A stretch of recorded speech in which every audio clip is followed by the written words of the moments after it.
From NPR News, it's Day to Day. Despite all the recalls over the last several months, there are still plenty of toxic toys on the shelves of stores.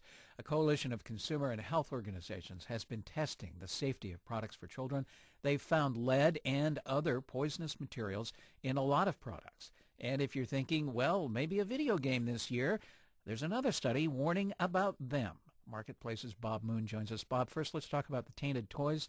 What kind of harmful things did the testing turn up? And I presume all these toys are from China because almost all toys are these days.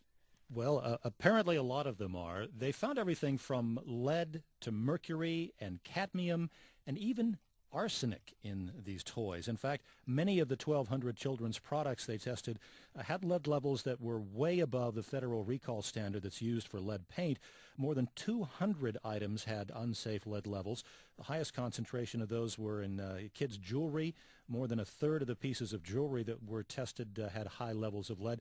This survey was conducted by the Michigan-based Ecocenter along with the National Center for Health and Justice and groups in 8 other states as well. One of the striking findings was that 20% of those toys and other children's products that were tested had no trace of lead or other kinds of harmful substances. Get that now. 20% had no trace. So you can figure out how many tainted toys are out there. To be exact, the groups tested 12,068 items, and out of those, just 23 were among the millions of toys that were recalled this year.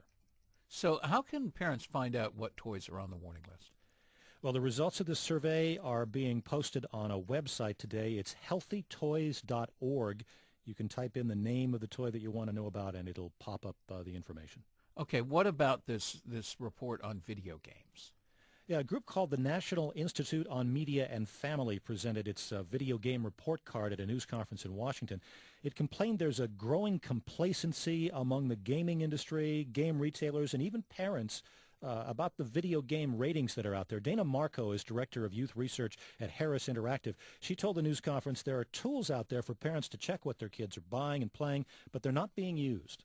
Only 1/3 of parents, 34%, use video game ratings most of the time when deciding whether their child may get or play a video game.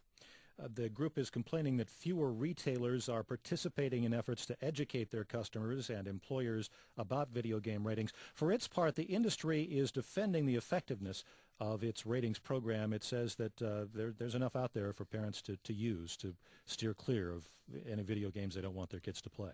Bob, thank you for good advice today. Bob Moon of Public Radio's daily business show Marketplace, produced by American Public Media.